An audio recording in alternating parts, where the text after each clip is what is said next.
failure really does point you to success. Like try something. If it doesn't work, don't take it personally. You just have to okay, let's try something else and pivot and keep trying. Just never give up.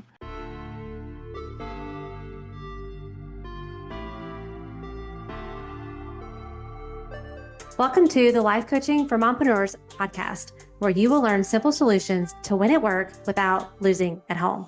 Hi, my name is Martine Williams, and I am your host and CEO, your Chief Encouragement Officer. And this podcast is your one-stop shop to creating a burnout-proof life and business by elevating your clarity, confidence, and courage. Friends, it's time to say goodbye to being the yes girl, to procrastinating on your goals and living in overwhelm. And it's time to say hello to creating healthy boundaries, healthy mindsets, and healthy habits so that you can achieve work-life harmony. Your next breakthrough starts here. This is the Life Coaching for Mompreneurs podcast. Let's do this. Hey friends, excited to introduce our Turquoise Talk guest for today's episode. She is a award-winning designer turned coach. Her name is Robin Johnson, and we just had a great conversation about entrepreneurship, about transition. So she just recently transitioned from designer into coach. She hosts her own podcast. She has her own course and community to help homeowners remodel with confidence and avoid costly mistakes and just get better results without having to hire a full service designer. So if you're in the market for a kitchen remodel, she's your girl. But outside of that, we talk about, being a mom, being an entrepreneur. We talk about burnout, just a really, really great conversation. And so without further ado, let's dive right in. All right, friends, well, welcome back to the show. I'm so excited for today's Turquoise Talk guest, Robin Johnson. Robin, thank you so much for taking the time to come on our show. Absolutely. Happy to be here. Well, tell us, for me and for the listeners, a little bit about you, your family, and how you got into the work that you're doing today. Well, that's a long answer. But so I'm Robin Johnson, and I have a husband. We've been married, I guess, almost 18 years now, which is nuts. And we have a 17-year-old daughter who's a junior in high school. So I started back in the design industry when I was in my 20s, and I knew from the time I was very young that I wanted to be in design like my mom. And my dad would say, Robin, you're never going to make any money at it. You should not get in that business.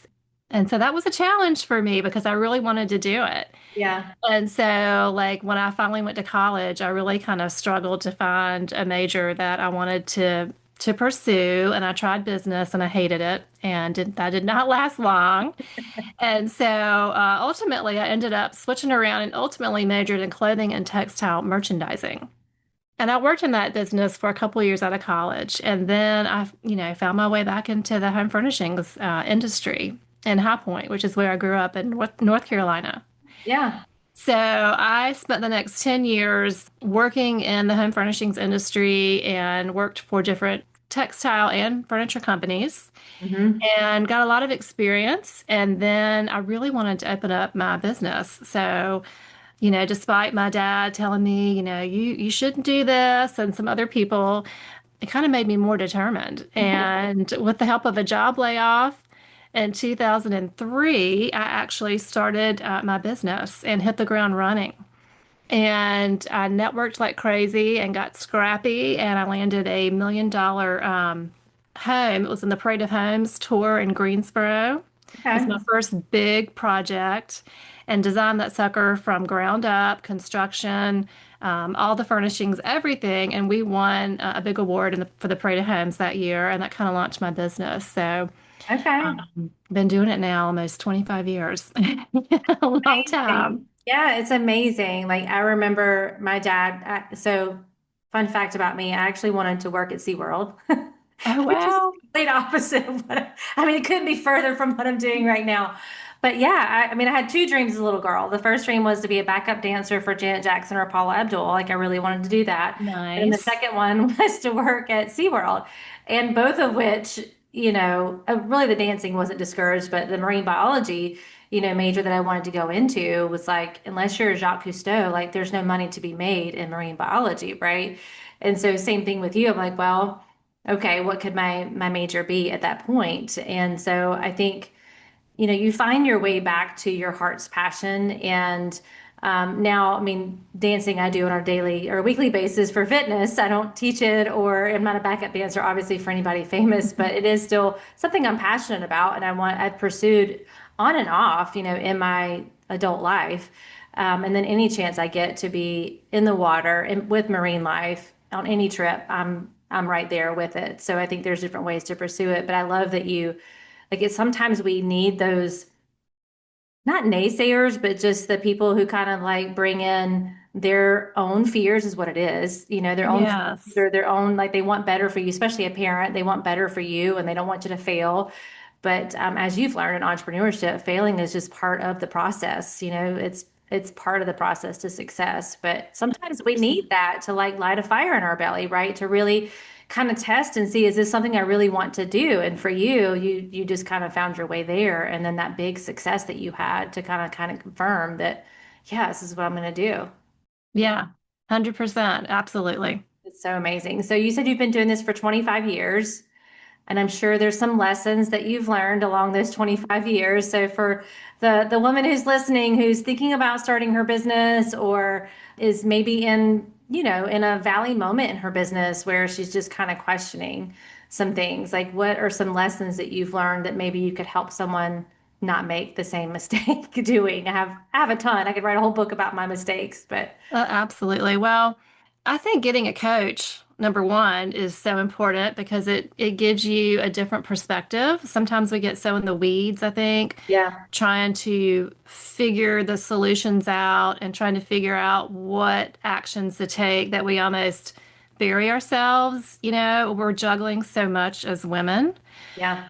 that I think getting a good coach and having maybe a community that you can be a part of, I mean, that was really it changed my life in 2019 when I got a business coach, and she really made me rethink how my business was structured, my thoughts Mm, around the business, which was is a whole other conversation, yep. how I was charging all of that. So I think that is huge. Yeah. Yeah. Because like you said, you kind of solopreneurship, especially, is can be very lonely, when you're in your own head about things. I mean, just the other day, like I have some new things that I want to do in my business, and I'm so thankful that I have a coach and I have peers that are, also entrepreneurs. And I'm like, okay, here's what my brain is doing right now. Here's the topic of the day. My brain is trying to create all kinds of confusion.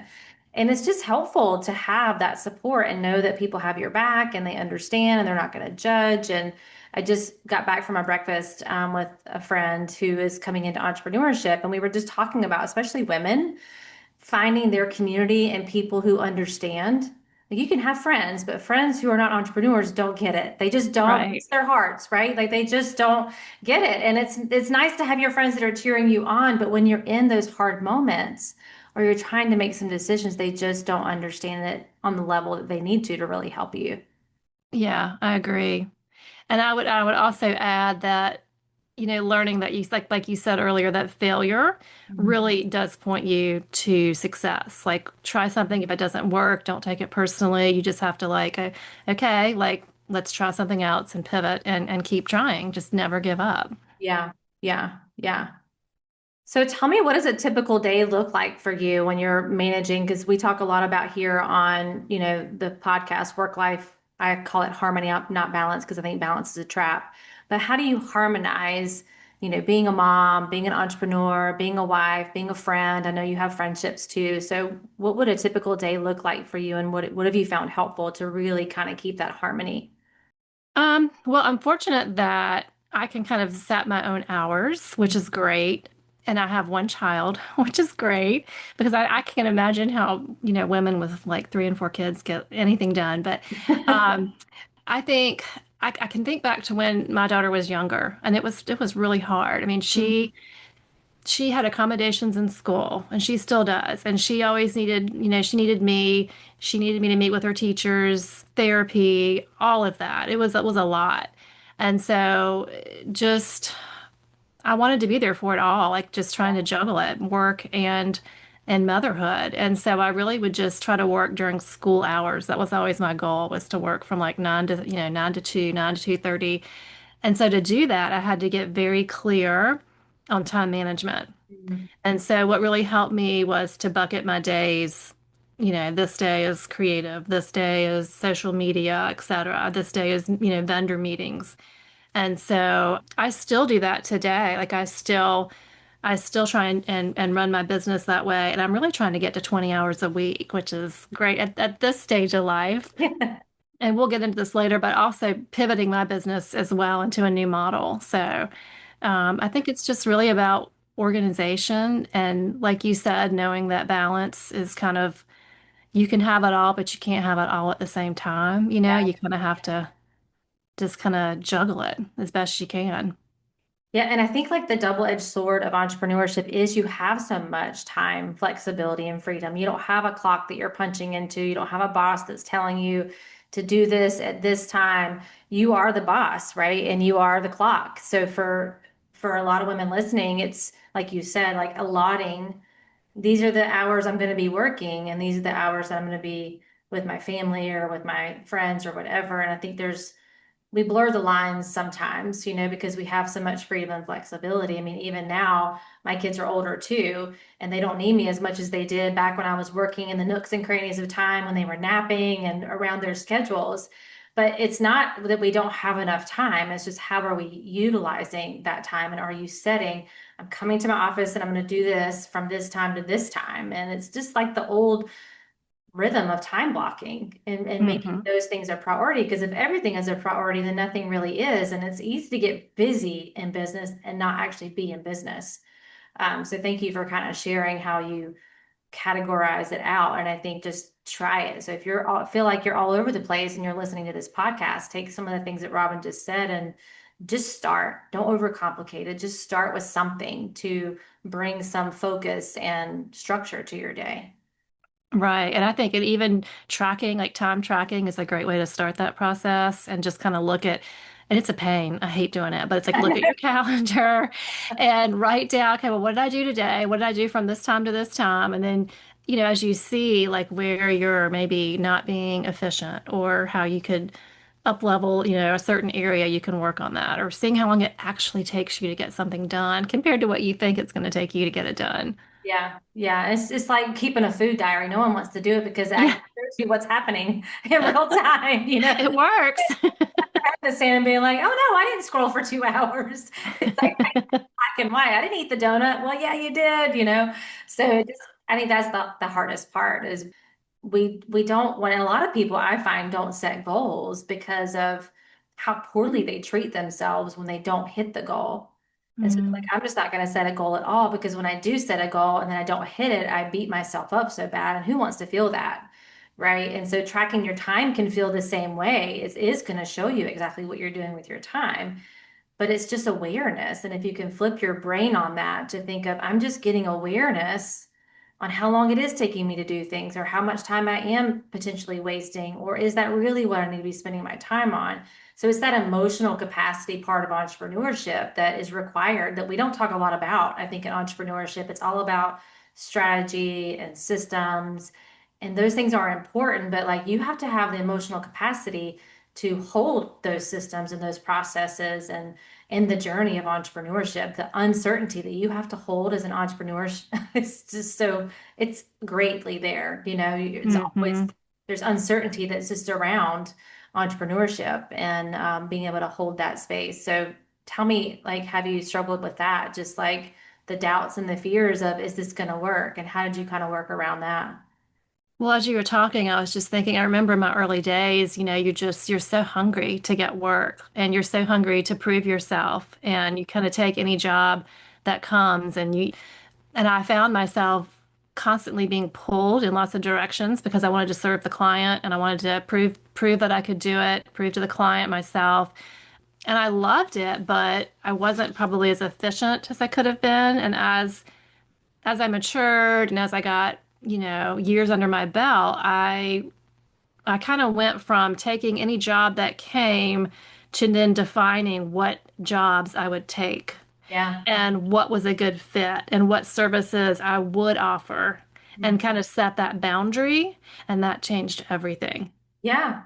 But I think like the powerful part of that story is that you have to be willing to try it all in the beginning if you're a new entrepreneur, right? You have to be willing to take the clients because you're still figuring out who you want to work with and you're still figuring out what offers are going to, True. right? So it's like that emotional capacity to hold the, I don't know that I love this, but I'm willing to just do it, not messy, but do it imperfectly.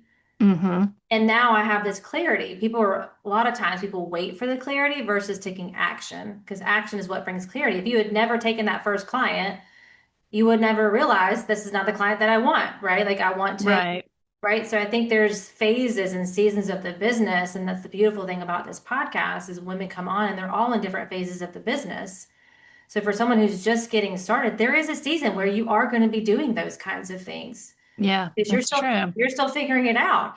But there will also come a season where you're like, I'm only bringing in the clients that I want to work with. I'm going to create my dream schedule with my dream clients.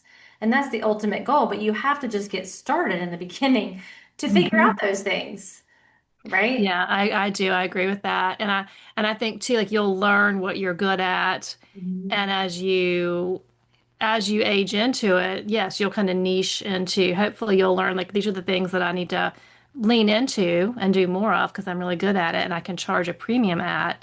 And Right. then there's the parts that maybe you're not as good at that you can get a virtual assistant to help you with or something like that. Yes. Yeah, for sure. So I know now you've transitioned, right? Like out of design work and into, or you just had kind of a transition in your business. So tell the listeners a little bit about that because there are a lot of people, I think, post COVID who have just been transitioning either out of corporate into building their own business because they want to build a business on their terms or have success on their terms, or they realize like this is not as fulfilling as I thought or anymore. And maybe it was at one point and now they're kind of pivoting. So I think transition is still a thing that's happening on greater and greater levels, especially for women. So can you share just a little bit about your transition? Quick pause. If you've been listening and you're ready to stop performing your life and start leading it, if you know you're ready to feel better now, not later, and you're ready for support that actually creates sustainable transformation, I have private one on one coaching spots open. And inside this coaching, in Illuminate You coaching, we don't guess. We use your unique personality blueprint built from the science backed personality and performance tool called the Pro Scan, the one you've heard me talk about here in the podcast. This is used so that every decision, every boundary, every shift is designed specifically around your wiring, not someone else's.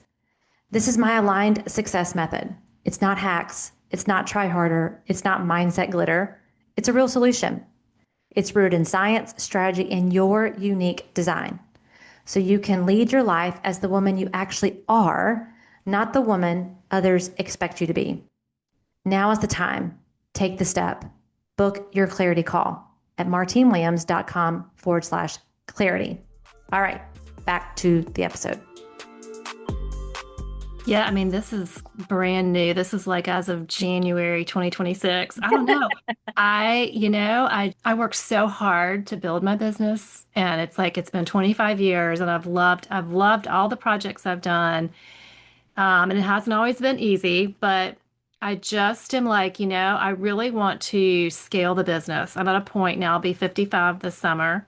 My husband's like about 9 years older than me, so he's going to want to retire probably in the next 5 years or so. And our daughter's going to be going to college. So I really wanted to build something that I could do from anywhere. That would help people with all my years of experience and still let me do what I love, which is design and being creative. So I decided to build a kitchen remodel made easy course and community. And I also have a podcast where I can help people who want to renovate their kitchens, kind of, the DIY homeowner and they can certainly hire a contractor, and I highly recommend it, to help them with the project once they have figured out their plan. But taking on a kitchen renovation is a huge investment in both time and money and energy and emotion and all of it. Mhm. And most people just don't even know where to start. Like when Yeah. people would hire me, they would say, I don't even know where to begin. That's why I'm hiring you. So I put together this course and it's a template and it's so easy and it really simplifies the process and walks the homeowner through. Here's where you start. point A to point Z, and at the end of it, they will have a plan. Mm. And they'll learn that the worst mistake they can make is to call a contractor over and start their project before going through this design planning process. Like that is the number one mistake. So, yeah, I'm super excited to launch that. And I also have a community. So, any course purchaser who wants more help, Mhm. they can join the community, whether it's for 1 month or 6 months, and they can ask me questions and get one-on-one feedback. Does this backsplash work with this countertop? Or my contractor is knocking out a wall and just ran into this issue. Help. Like, what do we do? So, I'm here for you and I've got you all the way.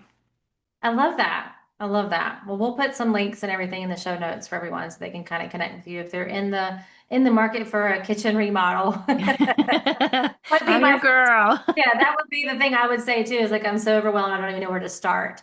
Yes. We had planned before we moved to Merle's Inlet, we had bought a lot and we had planned to build and we got into like the blueprint and building and I was just so overwhelmed by the whole process, but we were moving forward with it and then this house came on the market and I was like, that was my exit strategy. So I'm building because when there's so many options, and there is so Mhm. many options when it comes to design, and having someone like you to kind of cut through some of that, I'm like, just give me like three choices to choose from. Don't give me a book of 50 because it's going to just slow down the process. And I felt like every step of that process, even though we had a great person that was helping us, it still would just felt like a lot to me. So we Mhm. aborted that mission and sold the lot. I'm so glad. But anyway, I think it's amazing that that's what you do, and there will be a lot of people that they just don't know what they don't know, and you can Mhm. help them save time and money, I'm sure, because there's a lot of Oh costly, gosh. costly mistakes that happen, I'm sure. And the kitchen is where everyone hangs out. Yeah, I mean, the kitchen is my favorite room in the house, like hands down. And I feel like it really is the heart of the home. Like it's the new living room. It's where we spend our time. It's like with the new islands, everybody wants a kitchen island. So, homework, cocktails, work, everything, it all happens in the kitchen. And so it's important to have a kitchen that you love, that you're excited to be in every day and excited to invite people over and visit. Mhm. I'm all about it. Yeah. I always tell people I have a kitchen I don't deserve because I don't like to cook. And then my friends that know me, when they come over, they're like, you do not, like, I can't believe you have this kitchen and you don't like to cook. I'm like, I don't, I really don't. I don't deserve this kitchen. I know. If you want to come over and cook in my kitchen anytime, you can. Yeah, I'm more Yeah. than happy to have you come over and do that. So anyway, well, tell me a little bit about. So I always like to ask a guest about burnout because it's definitely become so common in the world of entrepreneurship, especially for mom entrepreneurs because they're home life, and work life, trying to juggle all of that. So if you've experienced burnout, I'd love for you just to share a little bit about how that showed up for you. For some, it's exhaustion, some it's they just lose their kind of inspiration or passion for things. And then what did you do to kind of work out of the burnout? Probably, yes, I've definitely experienced burnout. I think, like when I mentioned earlier about trying to be all things for all people, Mm. I think before I hired my business coach in 2019, I definitely hit some burnout. I think hiring that business coach really helped me to see that it was important to niche. Hmm. And so when I was burned out, it was just kind of like, oh, like, I just feel like I'm juggling so much all the time. And yeah, you just kind of lose heart. You just kind of lose that motivation, I guess. Mhm. And that's no fun. So I kind of niched my business in 2019 into just doing like really high-end custom kitchens and bathrooms and like mud rooms. So that was kind of my thing. And I actually ended up charging more for that custom, high touch, high Mm. design service than I did when I was doing the whole house. So Yeah. I made a lot more money. I was more profitable and I was happier. I Yeah. was loving it. The clients were loving it. I was in and out of projects. I wasn't with them for 2 years. It was like a couple months, depending on how big the project was. But yeah, so that would be one time that I can think of burnout, just feeling not motivated. And then again, like I think recently, just kind of like, okay, well, I did that. I achieved that goal. It's been about 5 years. So Mhm. now what? And then I think this new model of scaling is kind of is the next iteration. Yeah. And that's the quiet burnout that I think most don't talk about is they just feel like something's off, but I can't quite pinpoint what it is. But I know there's more, but I'm not sure what that looks like. And it's kind of like this limbo place of I've achieved a great amount. I love what I've done, and I know there's more. And sometimes I think we question, like, why would you want more? Why would you want to do more? Like, can't you just be satisfied? But I think that is the quiet burnout that we don't talk a lot about is you want more, right? Whether it's you want more in your business or you want more from your life or you want more for your family or you want different. I was in direct sales for 16 years and I never would have thought I would have left that industry. I always thought it would be a part of what I would do forever. And when I started feeling that like not connected to it anymore, it was really hard. And I grappled with it probably by myself for probably at least 2 years before I actually spoke it out loud to someone because it felt so, well, gosh, look at what you built. Why would you walk away from that? Right. Or why would you do Hmm. something different? Just keep doing what's working. Why would you do something different? But I couldn't stop that feeling. I couldn't push down that feeling anymore of like, but there's more. I know there's something else that I'm supposed to be doing. And so I do think that's the burnout that a lot of us don't talk about. And we stay in that profession or with that company longer than we probably could have if we just would have tuned in a little bit, to what our soul is telling us, what our mind and our body is telling us. There's something else. You're so right. You're so right. And I think a big part of that too is I love the meditation and like prayer practice. Mhm. Like to me, that is like that's how I start every day. And I know that now that I have an older child, like I have that quiet time where as when she was younger, I didn't. So anyone listening was like, yeah, that sounds great. But even if it's 9 o'clock, I mean, whatever, you got to carve out some time because that is the place when you get still and you can really feel, your emotions and you can feel like my stomach hurts today. Like, what is that about? It's like that is your body telling you like something's off, and that's I think where that helps you come into alignment with, Yeah. your purpose. Yeah. Yeah. I think sometimes we stay busy to avoid that because we don't know what to do with it. So we're like, I'm just going to stay busy doing all the things and not giving myself the time to tune into. Because I think you can feel it it's in some way. But yeah, when you quiet down and you start meditating or praying or just allowing yourself to sit on a yoga mat or on your floor or just lay on the couch, like you can't unhear it. It's just, it becomes louder and louder and louder. And then, you have a choice at that moment to do something with it or not, but it's not going away. So for anyone who's listening and you're feeling that tug or that pull, like it's there for a reason. And just trust that. And you don't have to blow up whatever you're doing to listen to that. Just maybe spend a few weeks just listening in and just being curious. Like I always say, that's the time to check in, not check out. But a lot of us check out because we're like, I don't know what to do with that. Does that mean I'm gonna have to change? And we have a resistance to change, So it's like, let's just tune in. You don't have to do anything with it, but just listen to it and see what comes up for you. And I didn't, you don't have to leave like I did. I mean, I did the drastic leap and just left a 16-year career and a multi six-figure business for building out this business. So you don't have to do the leap I did. You might not be called to do that, but can you take a single step like you did, Robin? I mean, I have to say that's where I feel like I'm at right now, and it is scary. But I have so much belief in it. yeah. And I'm reading this book right now by Matt Cook. It's Mhm. called Beyond Wanting, Mhm. and I highly recommend it. I mean, I could not download the audiobook fast enough. Like it's so good, and it's all about manifesting and really leaning into what your purpose in life is and what you want and really visualizing it and getting really clear on it. And he just has such a great way of presenting it and the science behind it. And it's fascinating. So that's where I'm at. Yeah, we'll put the link in the show notes for that too. I'm all about reading stuff like that and diving into your purpose. And yeah, I mean your purpose is, I had a guest on, her name is Jade Simmons, and she has a book called Purpose the Remix. I can't remember if you and I talked about this when we were chatting beforehand, but her definition of purpose is like the best definition I've ever heard. And she says purpose is not what you do, it's what happens in others when you do what you do.